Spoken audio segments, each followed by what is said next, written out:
Hello friends, this is Vijayraj Pushp and welcome to learner eyes by BRP.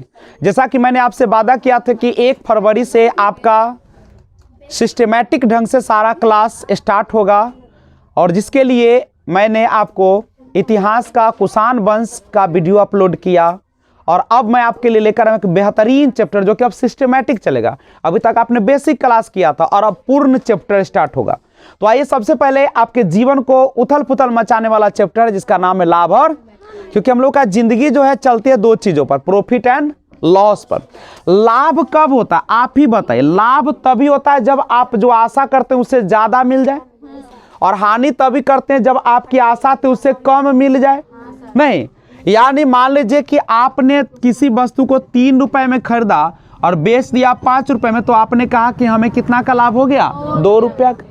अगर कोई वस्तु को आपने 6 रुपए में खरीदा था और आपने 7 रुपए में बेचा, 6 रुपए में खरीदा था और 2 रुपए में बेच दिया, तो आपको 4 रुपए की क्या हो गई? हानि। यानी किसी भी वस्तु के लागत मूल्य से अधिक पर बेचना कहलाता है लाभ, और लागत मूल्य से कम पर बेच देना क्या कहलाता है? हानि कहलाती है। नहीं, तो सबसे पहले लाभ और हानि से रिलेटेड कुछ सूत्र है जिसको आपको देखना पड़ता है। पहली बात देखिए, लाभ कब होता है? जिस मूल्य पर कोई वस्तु खरीदी जाती है उसको बोलते हैं हम लोग क्रय मूल्य, और जिस मूल्य पर किसी वस्तु को बेची जाती है उसी को हम लोग क्या कहते हैं? वो विक्रय मूल्य कहते हैं। तो लाभ को इंग्लिश में हम लोग क्या कहते हैं? प्रॉफिट कहते हैं। और हानि को हम लोग क्या कहते हैं? लॉस। उसके बाद क्रय मूल्य को हम लोग क्या कहते हैं? कॉस्ट प्राइस कहते हैं। नहीं, और विक्रय मूल्य को क्या कहते हैं? तो विक्रय मूल्य को हम लोग सेलिंग प्राइस कहते हैं, सेलिंग प्राइस कहते हैं। शॉर्ट में प्रॉफिट को P लिखा जाएगा, लॉस को L, कॉस्ट प्राइस को CP और सेलिंग प्राइस को SP। तो आप इसको ध्यान में रखें। तो अगर हमें लाभ निकालना है तो लाभ तभी होगा जब विक्रय मूल्य में से आप किसको घटा देंगे? क्रय मूल्य को घटा देंगे, तभी तो होगा ना। उसके बाद अगर आपको निकालना हो लाभ प्रतिशत, तो सिंपल है, लाभ बटे क्रय मूल्य, लाभ बटे क्रय मूल्य गुने 100। करेक्ट है। और दूसरी बात, कभी कभी क्या करेगा आपका क्वेश्चन? लाभ प्रतिशत दे देगा। मान लीजिए कि लाभ प्रतिशत आपको दे दिया A, किसी वस्तु को बेचने पर बोलेगा कि 5% का लाभ होता है, 10% का लाभ होता है। नहीं, और इसका आपको विक्रय मूल्य दे देगा। कुछ विक्रय मूल्य दिया रहेगा, नहीं विक्रय मूल्य दिया रहेगा, और पूछेगा क्या? क्रय मूल्य पूछेगा। समझ रहे हो बात को?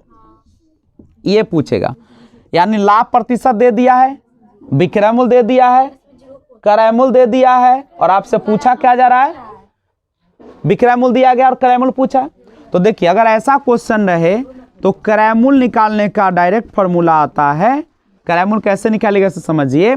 लाभ प्रतिशत रहे तो 100 में देखिए, एक चीज याद रखिएगा, क्रय मूल्य अगर निकालना है ना तो यहाँ पे उसका अपोजिट लिखे तो क्या हो गया? विक्रय मूल्य। और क्रय मूल्य निकालना हो तो 100 को ऊपर रखिए, रख दिए, ठीक है। और नीचे आप जो है, जो लाभ प्रतिशत है 100 में क्या कर दीजिएगा? लाभ प्रतिशत को जोड़ दीजिएगा। हानि प्रतिशत रहेगा तो यहाँ पे हानि प्रतिशत को क्या कर देना है? घटा देना है। समझ रहे हो बात को? अगर आपको लाभ प्रतिशत दिया है, चाहे हानि पर, दो ही तो केस बनेगा। नहीं, तो लाभ प्रतिशत दिया है तो 100 में जोड़ देना है। 5% दिया तो 100 + 5, हानि प्रतिशत दिया तो 100 - 5। लेकिन याद रखिए, क्रय मूल्य है तो विक्रय मूल्य तो दिया रहेगा, और क्रय मूल्य में 100 को कहां रखना है? ऊपर। लेकिन इसी का आप अपोजिट की बात कर, मान लीजिए आपको क्रय मूल्य दिया गया है। क्या दिया गया है? क्रय मूल्य, और निकालना क्या है आपको? विक्रय मूल्य। तो विक्रय मूल्य निकालना है तो अपोजिट लिखे, क्या लिख दीजिएगा? क्रय मूल्य। अब विक्रय मूल्य में 100 नीचे रहेगा। 100 कहां रहेगा? क्रय मूल्य। खरीदने के समय 100 ऊपर, अब बेचने के समय 100 नीचे। और सेम प्रोसेस, अगर लाभ प्रतिशत है तो 100 प्लस लाभ प्रतिशत, हानि प्रतिशत है अगर तो 100 क्या हो जाएगा माइनस। नहीं समझ गए ना बात को? यही आपका फॉर्मूला से अब चलेगा क्लास। नहीं तो सबसे पहले इसका क्या लीजिए स्क्रीनशॉट, और हड़बड़ाना नहीं है, बिल्कुल बेसिक से अब क्लास चलेगा। नहीं एकदम जीरो से लेकर हीरो तक चलना है अब, यानी बिल्कुल अगर इस बार नहीं सीखे गणित तो बहुत पछताइएगा, नहीं असंभव भी नहीं है, लेकिन आपको जीवन में बड़ी कठिनाइयों का सामना करना पड़ेगा। क्योंकि मैं इस बार सोचा हूं कि आपको बिल्कुल बेसिक से क्लास लगाऊं और उस मुकाम तक पहुंचाऊं जहां तक आपको एक अफसर बनने तक का जो प्रश्न आता है वो सारा हम टैकल करें। लेकिन इसके लिए करना पड़ेगा, आपको पैसेंस रखना होगा। अगर हड़बड़ाइएगा, 2 महीना पढ़िएगा, 2 महीना घर पे रहिएगा तो आपसे कुछ होने वाला, क्योंकि सफल वही होते हैं जो लगातार सालों भर मेहनत करते हैं। नौकरी 2 दिन 4 दिन में नहीं मिलती है, वो आपके जीवन के हर क्षेत्र की जांच करती है। समझ रहे हैं ना बात को? अगर अच्छा इंसान बनना है तो लगातार पढ़िए, चाहे कितनी भी विपत्ति घर पर आ जाए, चाहे फुचका ही बेचना क्यों ना पड़े, बेच कर पढ़िए, लेकिन पढ़ाई कभी नहीं छोड़िए। नहीं तो अब आज का फुचका बेचना ठीक है, लेकिन जिंदगी भर बेचना ठीक नहीं है। 5 साल मेहनत कीजिएगा, जीवन भर खाइएगा, अब 5 साल सुख भोगिएगा तो जीवन भर दुख भोगना पड़ेगा। तो फैसला आपके हाथों में है, जनता दरबार। तो आइए अब इससे रिलेटेड कुछ क्वेश्चन जानने का प्रयास करते हैं। चलिए एक क्वेश्चन से स्टार्ट करते हैं। आपको क्रय मूल्य दिया है 100 रुपया, ठीक है, और विक्रय मूल्य दे रखा है 200 रुपया, तो आपको बताना है कितना लाभ हुआ। नहीं तो सिंपल फॉर्मूला तो आप लोग जान ही चुके हैं, लाभ बराबर विक्रय मूल्य घटे क्रय मूल्य। तो विक्रय मूल्य कितना है 200, क्रय मूल्य कितना है 100, लाभ कितना हो गया 100 रुपया। एक क्वेश्चन। दूसरा क्वेश्चन, खरीदा है कोई वस्तु 200 रुपया में, बेचा है 100 रुपया में, तो आपको निकालना क्या है हानि निकालना है। तो हानि क्या होता है आपको पता है, जो हानि होती है वह विक्रय मूल्य घटे क्रय मूल्य नहीं होती है, क्रय मूल्य घटे विक्रय मूल्य नहीं, यानी शॉर्ट में इसको बोलते हैं सीपी माइनस एसपी। तो कॉस्ट प्राइस, एसपी का सेलिंग प्राइस। बोलिए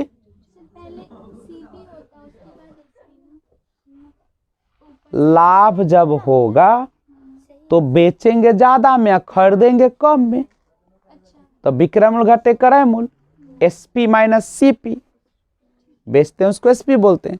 हानि होगा तो खरीदेंगे ज्यादा में और बेचेंगे कम में, तो पहले क्रय मूल्य आएगा उसके बाद विक्रय मूल्य। तो क्रय मूल्य आपका कितना है देख लीजिए, यहाँ पे कितना में खरीदा है 200 में, बेचा कितना में सो भी बता दो 100 में, तो कितने का फायदा होगा 100 का फायदा होगा कि घट्टी होगा हानि होगा। अब क्वेश्चन धीरे धीरे स्टैंडर्ड की ओर आ रहा है। नहीं अब सुनिए, अब एक और क्वेश्चन, क्रय मूल्य दिया है 500 रुपये और विक्रय मूल्य कितना दिया है। अगर समस्या हो रहा है तो इसको लिख दीजिए, विक्रय मूल्य घटे क्रय मूल्य। देखो विक्रय मूल्य दिया है आपका 1000 रुपया, आपको निकालना है लाभ या हानि प्रतिशत। अब प्रतिशत की बात करना है तो प्रतिशत निकालने के लिए पहले लाभ या हानि हुआ सो पता कर लीजिए। खरीदा है 500 में अब बेचा है 1000 में, तो होगा क्या लाभ, यानी विक्रय मूल्य घटे क्रय मूल्य। तो बेचे हैं आप कितना में? 1000 में। खरीदे हैं कितना में? तो कितना फायदा हुआ, और निकालना है प्रतिशत। अगर हानि होता तो हानि प्रतिशत, लाभ होगा तो लाभ प्रतिशत बराबर फॉर्मूला होता है लाभ बटे क्रय मूल्य। लाभ बटे क्रय मूल्य। हानि प्रतिशत रहता था हानि बटे क्रय मूल्य और गुने 100। मान पुट कर दीजिए। लाभ कितना का है? 500 का। खरीदे हैं कितना में? 500 में। तो कितने प्रतिशत का लाभ हो गया इसको? 100% का लाभ हुआ नहीं। तो ये था स्टेप 1, ट्रिक 1। अब आगे बढ़ते हैं। तो आइए ध्यान दीजिए। अब आइए थोड़ा सा स्टैंडर्ड क्वेश्चन की ओर ले चलता हूं, चौथा क्वेश्चन से। आप सोचिए, अच्छा मान लीजिए कि अगर आपने किसी वस्तु को खरीदा, ठीक है, देखो बच्चा, 200 रुपए में खरीदा। कितना में खरीदा? ध्यान दीजिए, 200 रुपए में खरीदा। अच्छा, सामान जब खरीदने जाइएगा तब गाड़ी से जाइएगा ना? जब गाड़ी से जाइए तब मान लीजिए कि पेट्रोल जरा मेरा 50 रुपया का, और जब गए तब भूखे तो नहीं आएंगे। तो पहले तो हमने गए तो चाय पिए, स्पेशल चाय पिए 10 रुपया का।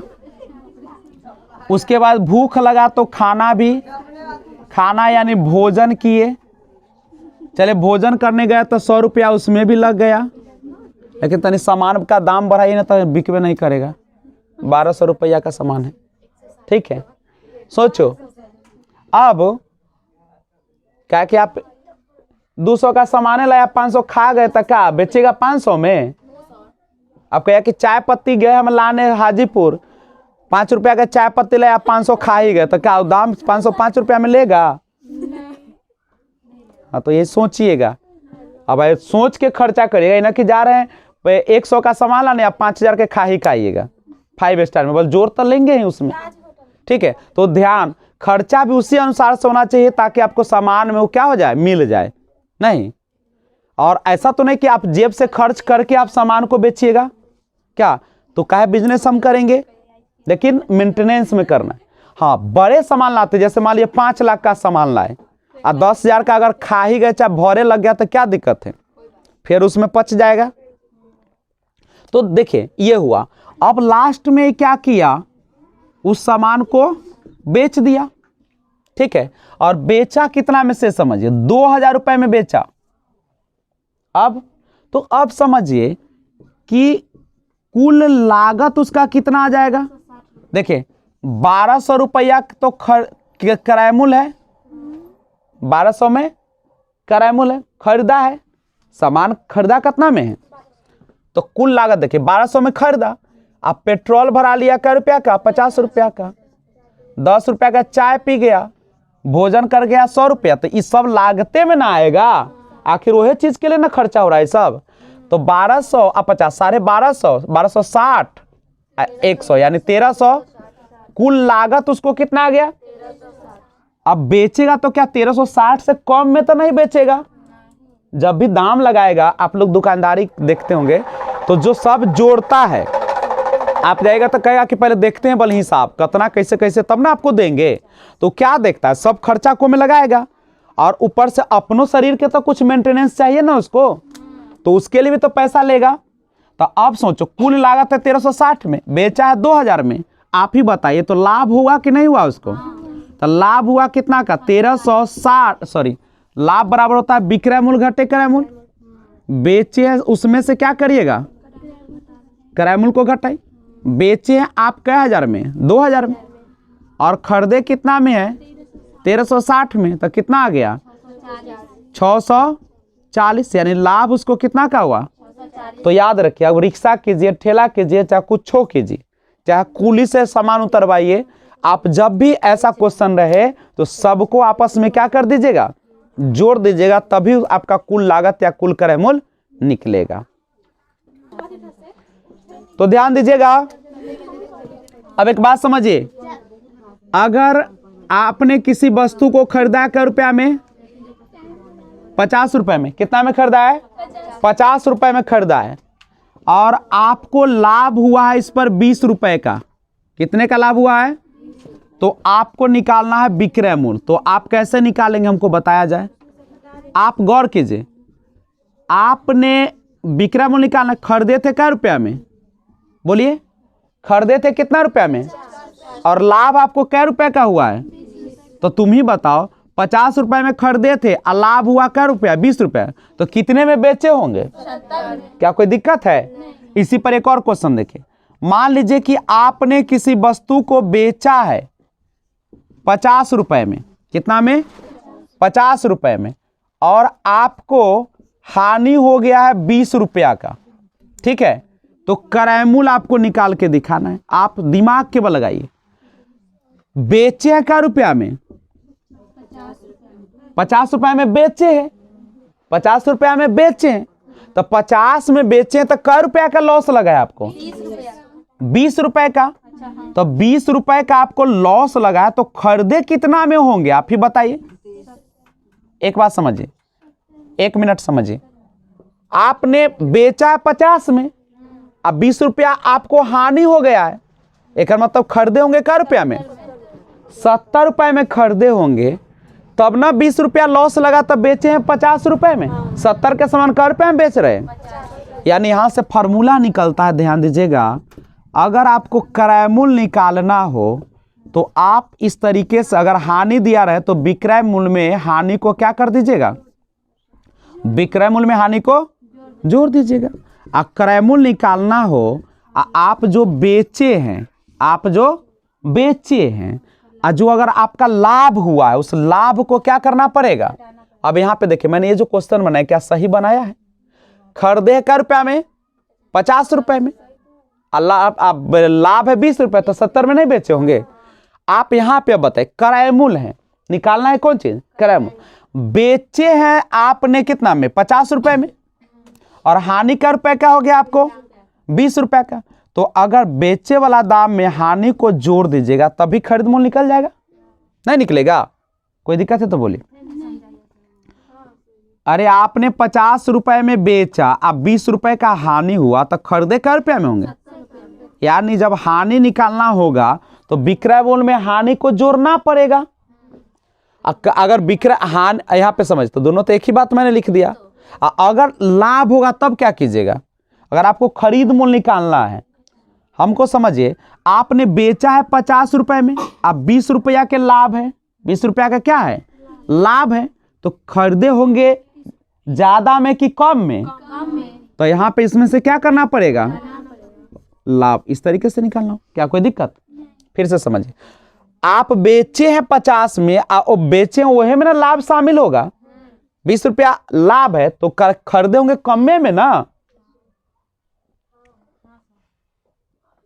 अब इसी पर अगर विक्रय मूल्य निकालना हो तब कैसे निकालेगा, इसी फॉर्मूला को उलट देते हैं। विक्रय मूल्य निकालना है तो क्रय मूल्य में खरीद दाम में लाभ को क्या कर दीजिएगा, जोड़ दीजिएगा। हानि वाला में विक्रय मूल्य कैसे निकलेगा, तो विक्रय मूल्य निकालना है तो क्रय मूल्य में से हानि को क्या करना पड़ेगा, हानि को घटाना पड़ेगा। विक्रय मूल्य निकालना है तो जो खरीदे वो में आप हानि को घटा दीजिएगा, तो आपका क्या निकल जाएगा, विक्रय मूल्य निकल जाएगा। अब क्वेश्चन जब प्रयास कीजिएगा तो आपको समझ में आएगा। ये सूत्र है, आप इसका पहले स्क्रीनशॉट लीजिए, फिर हम बात करते हैं। एक क्वेश्चन अब बढ़ते हैं, ध्यान दीजिएगा, सुनिएगा। अगर 500 रुपए की वस्तु को बेचने पर 10% का लाभ होता है, 10% का लाभ होता है, तो विक्रय मूल्य ज्ञात कीजिए। देखो बच्चा, तो विक्रय मूल्य ज्ञात करें, आप ही बताइए। 500 रुपए की वस्तु को बेचा है, यानी क्रय मूल्य कितना दिया है, क्रय मूल्य दिया है 500, कितना का लाभ लिया है, 10% का, और निकालना क्या है आपको, तो विक्रय मूल्य निकालने का फॉर्मूला बता दिए। विक्रय मूल्य तो उल्टा लिखाएंगे, क्रय मूल्य आगू ने विक्रय मूल्य में 100 कहाँ रहता है और लाभ प्रतिशत 100 में क्या करिएगा, जोड़ दीजिएगा। यानी फॉर्मूला होता है 100 प्लस अगर लाभ प्रतिशत है तो लाभ प्रतिशत। क्रय मूल्य कितना है 500, लाभ कितना है 10 बटा में कितना है 100, तो 500 गुने कितना हो गया 110 बटे 100। एक कैंसिल हो गया तो कितना हो गया बाबू 550 रुपया। कोई दिक्कत है, कोई दिक्कत है इसमें? एक क्वेश्चन और देखिए, क्वेश्चन देखिए बच्चे लोग। क्वेश्चन है यदि किसी वस्तु को यदि किसी वस्तु को 500 रुपया में बेचा जाता है, बेचा जाता है तो 10% की हानि होती है, 10% की हानि होती है, तो क्रय मूल्य ज्ञात करें। थोड़ा सा इस क्वेश्चन को पहले बनाइए आप लोग, तो फिर हम बातें करेंगे आगे। 500 रुपया में बेचा जाता है तो 10% की हानि होती है, तो क्रय मूल्य ज्ञात करें। गौर करो बच्चे। अच्छा, किसी वस्तु को 500 रुपए में बेचा जाता तो 10% की हानि होती है, तो क्रय मूल्य ना पूछ रहा है। देखो, जब भी प्रतिशत वाला रहता है तो क्रय मूल्य निकालने का फॉर्मूला याद करना है। देखो, क्रय मूल्य है तो क्या करोगे, विक्रय मूल्य, और क्रय मूल्य में 100 कहाँ रहेगा ऊपर और नीचे हानि न है, तो 100 माइनस क्या हो जाएगा, हानि प्रतिशत, यह ना होगा बच्चा। तो विक्रय मूल्य कितना है देखो तुम, 500 रुपया है, 100 कितना हानि है 10, तो 500 गुने 100 बटा कितना हो जाएगा 90, ये कैंसिल हो जाएगा। तो 5 पर क्या 0 3 अब बटा में कितना 9, तो 9 पचे कितना हो जाएगा 45, 9 पचे 45, 9 पचे 45, 9 पचे 45, पूर्णांक में दीजिए या अगर रुपया तो पॉइंट में देना पड़ेगा, नहीं ऐसे ही जाएगा। अब सवाल उठता है कि एक पर अगर दो दो दे दे, हानि प्रतिशत फिर लाभ प्रतिशत फिर हानि फिर लाभ, ऐसे करते देते चले जाए, तो उस प्रकार के प्रश्न को हम कैसे हल करेंगे। यानी अब देगा कि 10% की हानि होती है, फिर उस पर 5% की हानि होती है, लाभ होता है, तो बताइए कि उस वस्तु को कितने में वह बेचा होगा। अगर ऐसा प्रश्न है तो कैसे बनाएंगे, अगर जानना चाहते हैं तो इसके लिए करना पड़ेगा आपको अगले वीडियो का इंतजार। तो फिर मिलते हैं लाजवाब कंसेप्ट के साथ, लगातार बने रहिए। पार्ट 1 है आज का और ये सीरीज चलेगी लगातार, और उसके बाद फिर आर.एस. अग्रवाल का एक एक क्वेश्चन सॉल्व कराया जाएगा। लेकिन आपको जाने से पहले अगर अच्छा वीडियो लगा तो लाइक कर दीजिए, और दूसरी बात एक और चीज़ याद रखिएगा कि आप एक चीज़ और करिएगा कि अगर नए व्यूअर्स है तो इस चैनल को क्या कर दीजिएगा, सब्सक्राइब कर दीजिएगा, और बेल आइकन को ऑल पे जरूर प्रेस कर दे, जिससे कि जब भी वीडियो अपलोड करूं सबसे पहले आपको नोटिफिकेशन मिले। Thanks for watching, keep watching. जय हिंद, जय भारत।